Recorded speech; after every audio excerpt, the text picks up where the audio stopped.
옆에 있는 분하고 한번 인사 한번 해보겠습니다. 바나바 같은 재직이 됩시다.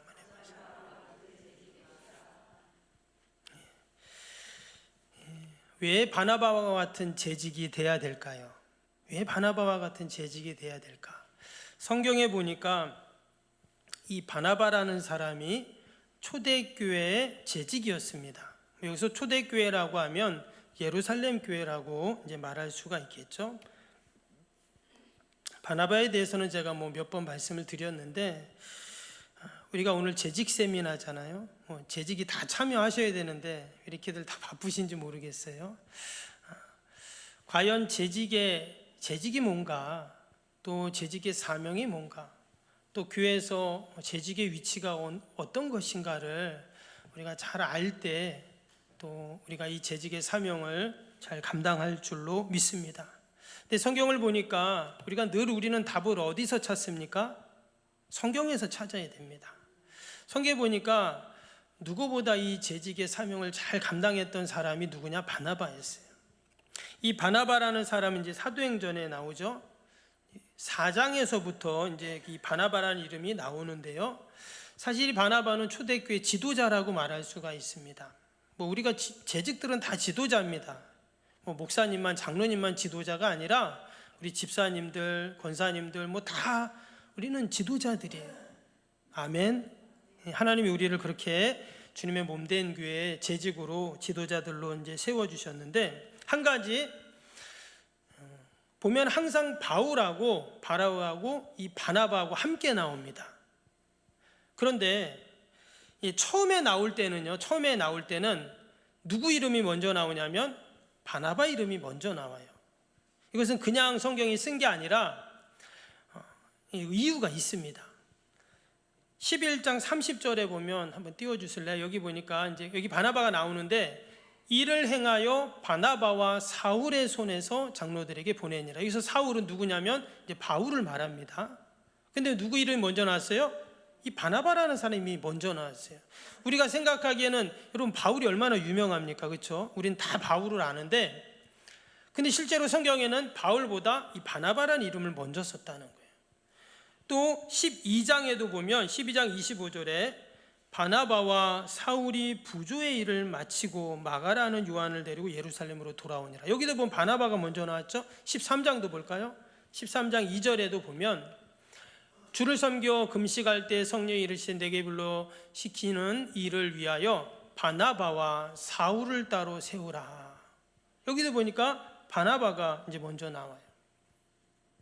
근데 이제 15장에 보면 이제 그때부터는 바울이 먼저 나옵니다. 왜 앞에는 바나바를 먼저 썼는데 뒤에는 이제 바울이 또 먼저 나올까? 마치 이 바나바는요, 성경에 보면 세례 요한 있죠. 세례 요한하고 비슷합니다. 여러분, 세례 요한의 역할이 뭐였죠? 예수님이 오시는 길을 예비하는 자였잖아요. 그래서 예수님이 이제 오셨습니다. 딱 오신 다음엔 어떻게 됐을까요? 세례 요한은 이제 흔적도 없이 성경에서 이제 기록이 안 나와요. 그러니까 예수님이 오시기 전까지는 예수님이 오실 길을 다 준비하고, 딱 예수님이 오시니까 예수님이 탁 드러나게 하고 자신은 이제 물러나는 거죠. 근데 마치 이 바나바가 그랬다는 거예요. 바나바가 이 바울 되기 전까지는 이 바울을 계속 데리고 다니고 또 그를 변호해주고, 또 원래 이 바나바가 바울의 스승입니다. 스승이에요. 가르쳐줘요. 다 가르쳐줍니다. 근데 나중에 이제 우리가 아는 바울이 딱 되니까, 하나님이 바울을 딱 사용하시니까 어땠을까요? 자신은 이제 빠지게 되는 거죠. 그래서 어찌 보면 이 바나바가 없었으면 우리가 알고 있는 바울이 없을 수 있어요. 우리가 읽고 있는 신약 성경 13권 바울이 썼잖아요. 근데 이 모든 것들을 가능하게 했던 사람이 누구였냐? 바나바라고 해도 과언이 아니다라는 겁니다. 때문에 이 바울에게 있어서 바나바는 어떤 사람이냐? 참 고마운 사람, 너무나도 귀한 그런 사람이 바로 바나바입니다. 그래서 우리가 바나바 같은 재직이 됩시다 이렇게 말한 이유는, 여러분, 저와 여러분이 우리 석병교회에 꼭 필요한 재직이 되고 고마운 사람이 되고 여러분 소중한 여러분 다 재직이 되기를 축복합니다. 우리 다시 한번 옆에 있는 분에게 바나바 같은 재직이 됩시다 한번 얘기해 주세요. 집에 가셔서 오늘 못 오신 분한테도 꼭 얘기해 주세요. 바나바 같은 재직이 되라고 목사님이 얘기하셔서 그렇게 얘기해 주시고. 그럼 왜 바나바 같은 재직이 되어야 할까요?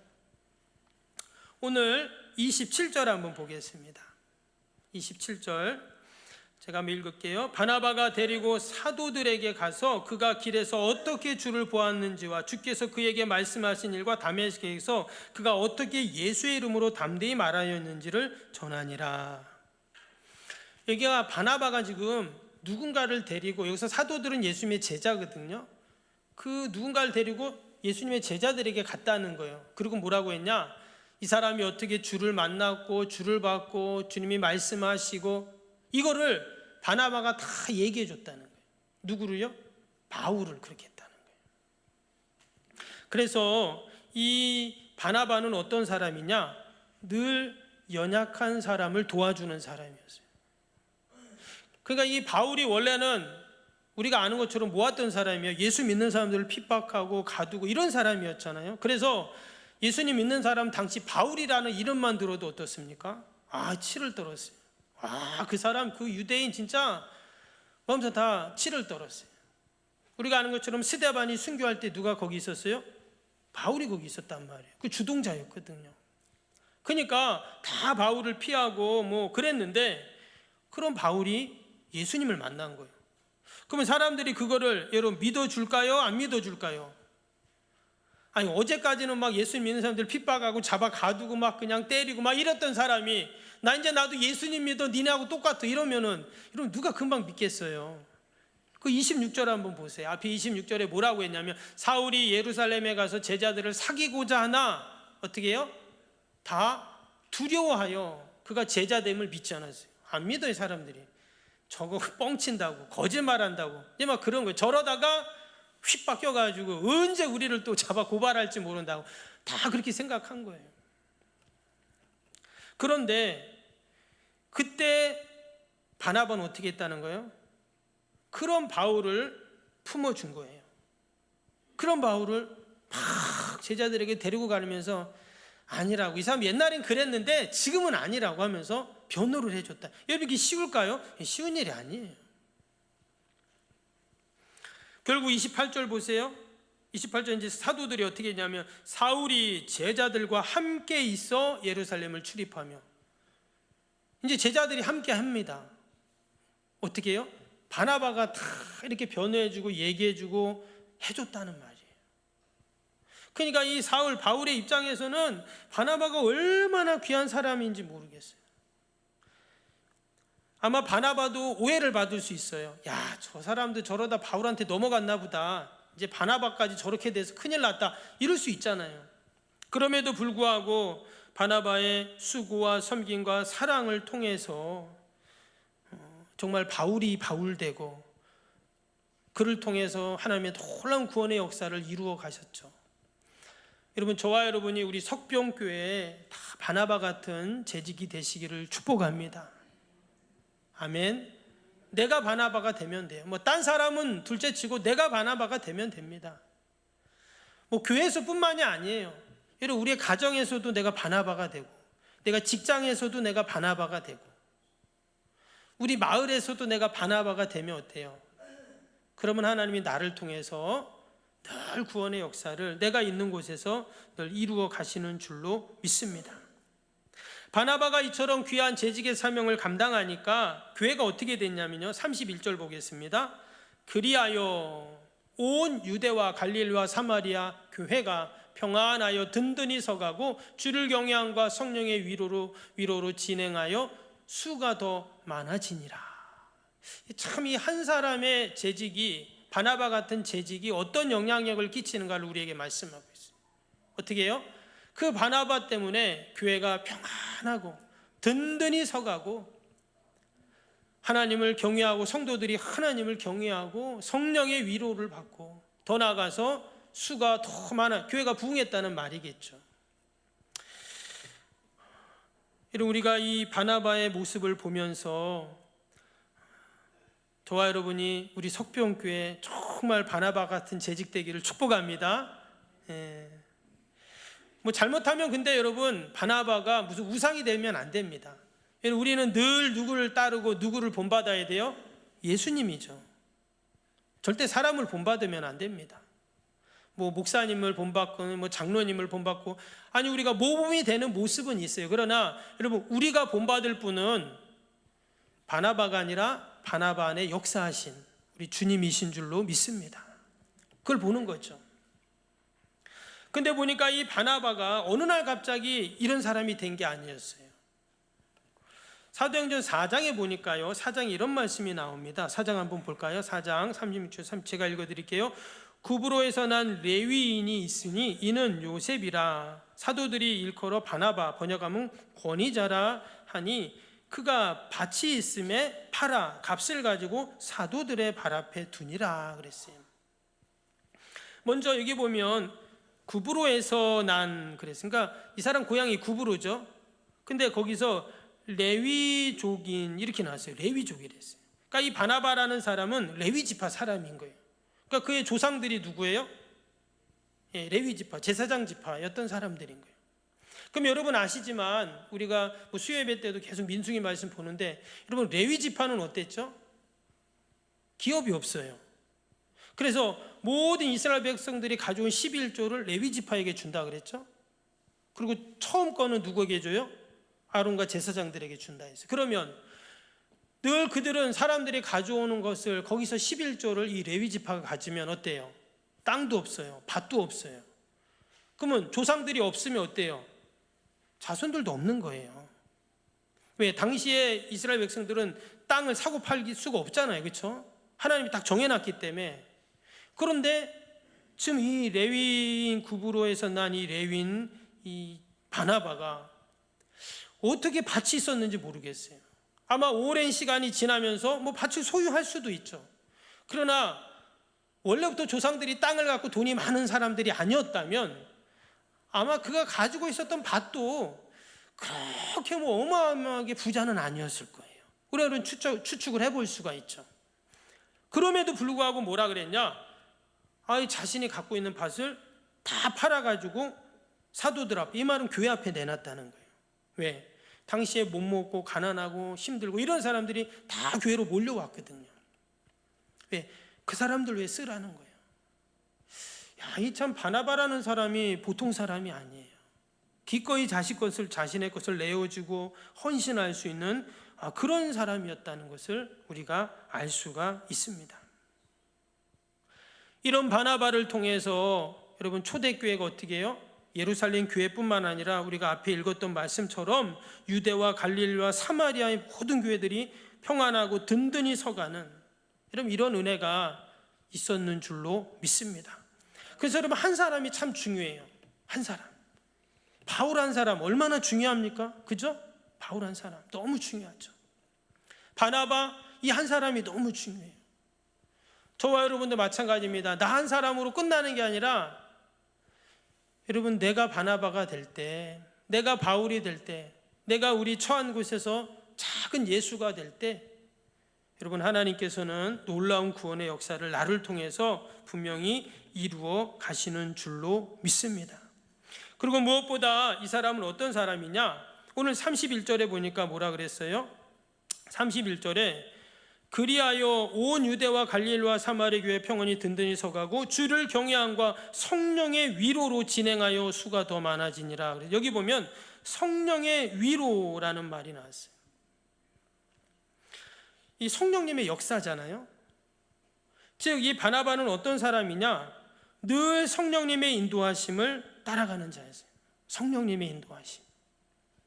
내 생각, 경험, 능력, 힘이 아니라 성령님의 인도하심을, 성령님을 의지하는, 또 성령님이 일할 수 있는 자리를 내어주는 그런 사람이었다는 것을 우리가 알 수 있어요. 그게 이제 11장에 나오거든요. 11장 24절에 바나바는 착한 사람이요 성령과 믿음이 충만한 사람이라 그랬어요. 어떤 사람이요? 첫 번째, 따라해봅시다. 착한 사람. 별로 안 하시네. 다시 한번 착한 사람. 두 번째는 성령과 믿음이 충만한 사람. 그래서 어떤 교회는 재직 세울 때 이걸 기준으로 해가지고 뭐 착한 사람, 성령과 믿음 충만한 사람 그렇게 세운대요. 그러면 몇 명이나 세울 수 있을까요? 다 부족한데. 그런데 아무튼 이 바나바는 어떤 사람이었냐? 성령 충만한 사람이야. 성령님 의지하는 사람이었어요.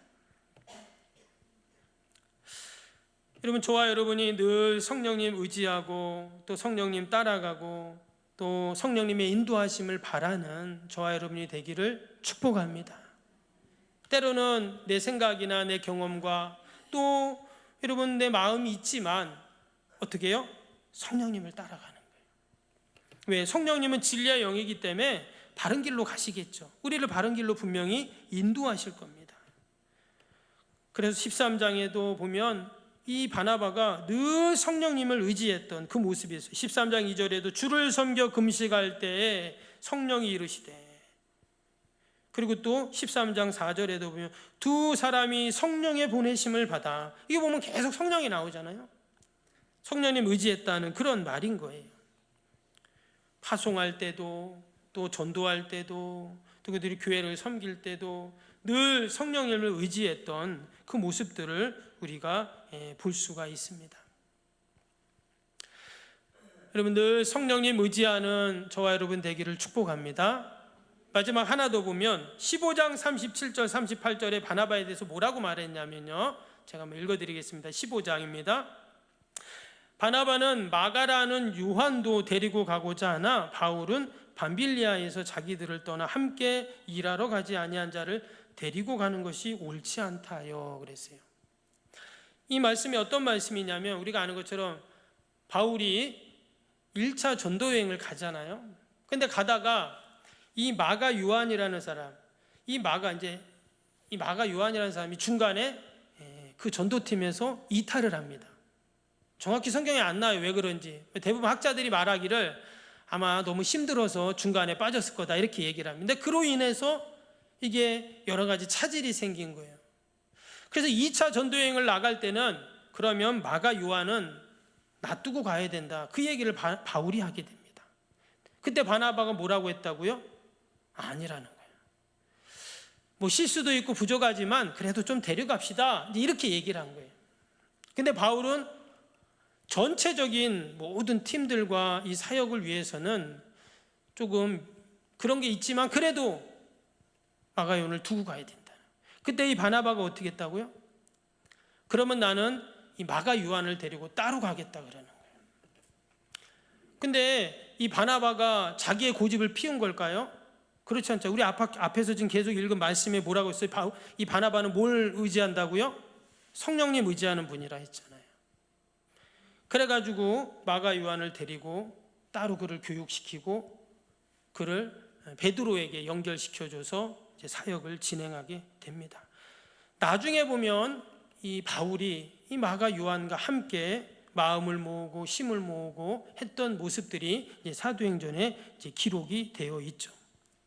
뿐만 아니라 이 마가 요한이 베드로와 함께 동역을 하면서 또 위대한 그런 주님의 교회를 세우고 사역들을 펼쳐나가는 것들을 보게 됩니다. 여러분, 만약에 바나바가 그때 당시 바나바가 저 어떻게 저럴 수 있지 하면서 자기 생질인데 하면서 그 마가 요한을 그냥 내버려 뒀다면, 만약에 품지 않았으면 어떻게 됐을까요? 아마 그 마가 요한은 더 이상 성경에 기록되어 있지 않았을 것입니다. 그리고 결국은 마가 요한 때문에 초대교회에 큰 혼란과 또 갈등이 있었다는 것을 이제 이야기하죠.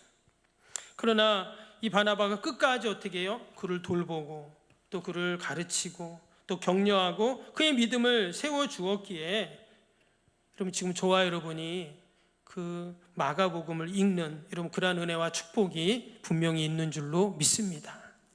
아멘. 여러분, 바나바가 이처럼 영혼 구원과 한 사람의 영혼을 소중히 여기고 귀히 여기는 그 모습을 보면서 우리 재직들이 뭐 교회에서 여러 가지 부서 뭐 일도 하고 또 맡겨진 그런 사명도 우리가 감당합니다.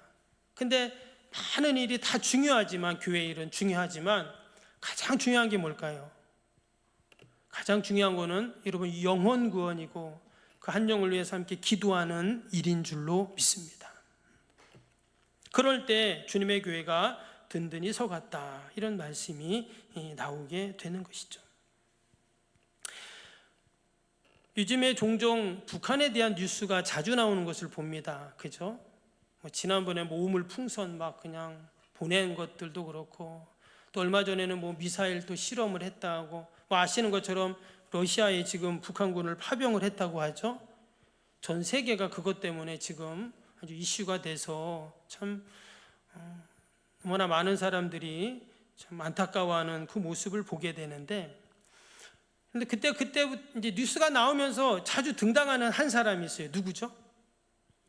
예, 김정은 국방위원장이 자주 등장을 합니다. 그렇죠? 예전에도 나왔지만. 근데 여러분 뉴스를 보면서 그 김정은 국방위원장이 이렇게 나오는 모습을 보면 여러분 어떤 마음이 드세요? 저는 그 모습을 보면서 북한 사람들 중에 뚱뚱한 사람을 본 적이 없어요. 그죠? 우리가 다 보지는 못했지만 화면에 한 번씩 뜨는데, 아니 저 사람은 왜 이렇게 뚱뚱하지, 이 생각이 전 항상 들어요. 모든 사람이 빼빼한데 그 북한에선 저 사람만 뚱뚱한 거예요. 저 사람 왜 저러지? 왜 이렇게 뚱뚱하지? 잘 먹고 많이 먹고 운동 안 해서 저럴까? 아니면 그렇게 막 뚱뚱하고, 그냥 뚱뚱해도 그냥 뚱뚱한 게 아니잖아요. 그렇죠? 그 정도면 아마 몸이 안 좋을 수도 있단 말이에요. 그런데도 항상 보면 더 뚱뚱해진 것 같아요, 처음보다. 그렇죠? 근데 어떤 전문가가 이야기하는 걸 잠깐 들었어요. 그게 뭐였냐면, 그 김정은이 그렇게 뚱뚱한 모습으로 나오는 이유가 컨셉이라는 거예요. 무슨 컨셉이냐?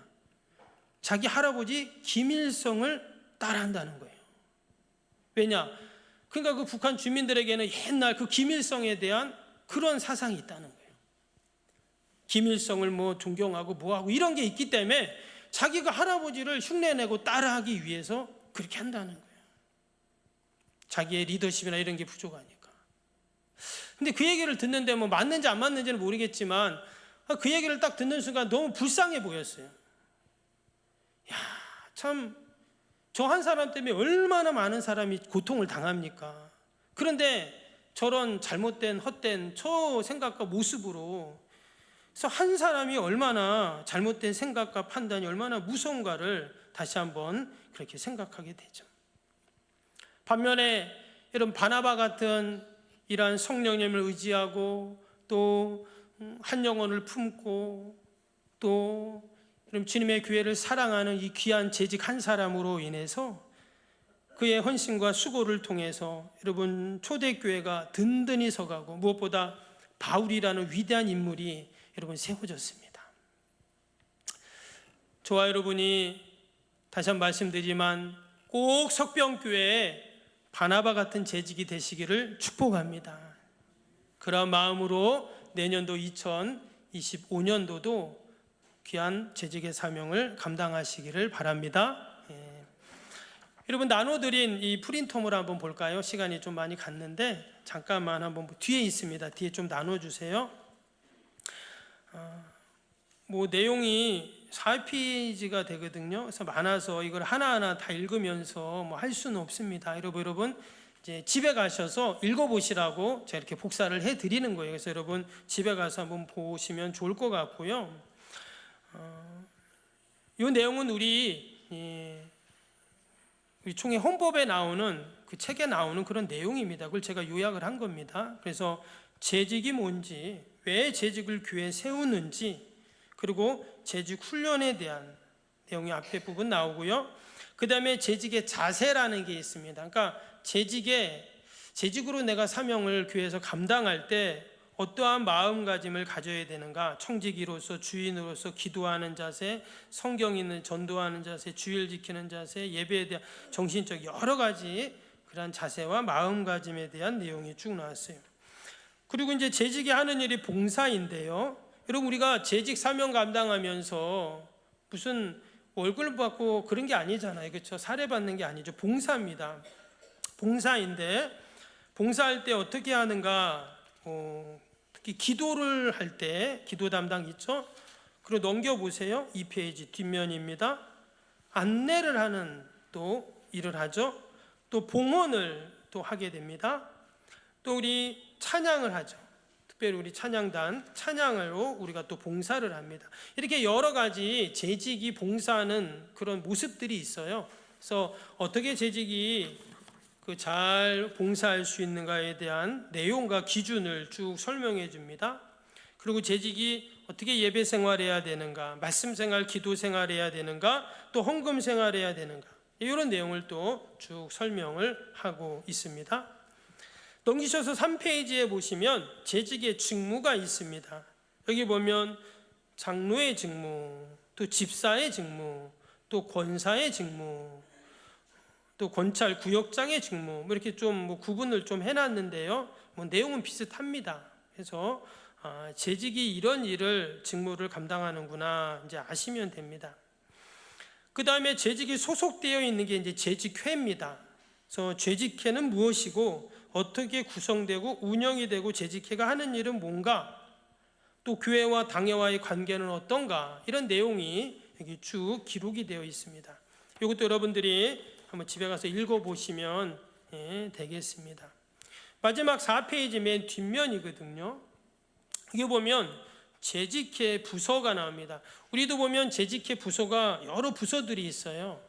그래서 그 여러 부서가 있는데 특별히 내년에는 좀 여러 부서를 좀 제가 이렇게 좀 합쳤습니다.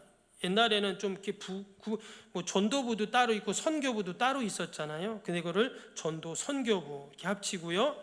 예배부 또 영성훈련부도 합쳐서 예배 영성부, 또 신방관리봉사, 또 경조사회부, 또 새가족 신방부, 이렇게 좀 이게 내년에는 9개로 그렇게 부서를 이렇게 좀 이렇게 구분을 해서 각 재직회에서 부서에서 어떤 일을 하는가에 대한 내용이 쭉 나와 있습니다. 그리고 또 재직회 안에 또는 재직회 밖에 또 같은 위원회 모임이 있습니다.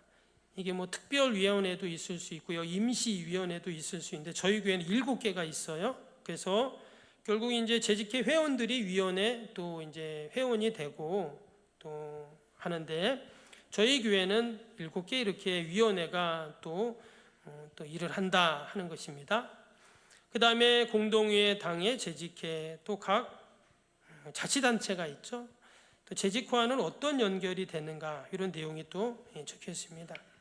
여러분들이 하면 쭉 보시면 재직이 이런 거고 재직회가 이런 거구나, 또 재직으로서 어떤 일을 해야 되겠구나 하는 것이 조금은 기준이 이제 조금 잡힐 겁니다.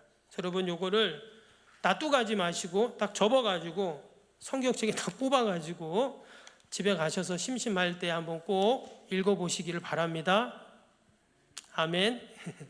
예, 이거는 우리 교회만 하는 게 아니라 어느 교회나 다 이 재직회 교육을 합니다. 이거를 몇 개월, 몇 주 동안 이렇게 교육도 하는데 사실 그렇게까지 할 건 없고요. 여러분들이 읽어보시면 내가 이렇게 일을 해야 되겠구나 이제 알 수가 있습니다. 예전에는 우리 재직회가 또 재직 부서가 참 일을 많이 했죠. 그랬습니다. 근데 저희 교회도 그렇고 요즘에는 이 재직회 기준과 재직회 활동이라는 게 많이 약해진 게 사실입니다. 아마 그 중에 여러 가지는 아마 이런 것도 있어요. 요즘에도 이 세상의 조직과 모임이요, 옛날 조직과 모임하고 좀 많이 달라집니다. 그러니까 예를 들어서 회사에서도 막 이렇게 무슨 부서가 있고 막 그랬잖아요. 근데 여러분 요즘은 어떤 줄 아세요? 부서가 없어지고 팀으로 움직입니다. 심지어 서울에는 이렇게 회사를 가잖아요. 책상이 없대요. 책상이 없으면 어떻게, 아무 데나 앉아도 된답니다. 그리고는 자기들 팀끼리 모이는 거예요. 모여가지고 거기서 자기들이 같이 회의를 하고 또 나누고. 참 요즘에는 많이 달라졌어요. 근데 우리 교회도 마찬가지입니다. 재직의 조직이 수십 년 된 조직이잖아요. 그러다 보니 요즘에는 교회에서도 세상처럼 팀으로 이렇게 모이는 교회도 있고, 아예 재직 부서를 없애고 그렇게 하는 교회들도 있는데, 우리가 이미 있는 것을 잘 활용을 해야 되죠. 그래서 우리 교회는 이 재직 부서가 다 구분이 되어 있고 또 재직 부서장들이 세워지고 재직 부원들이 또 있습니다. 그래서 내년에도 우리 재직들이 사명 잘 감당해서 여러분 주님의 교회를 더욱더 든든히 세워가는 그런 은혜와 축복이 있기를 바랍니다.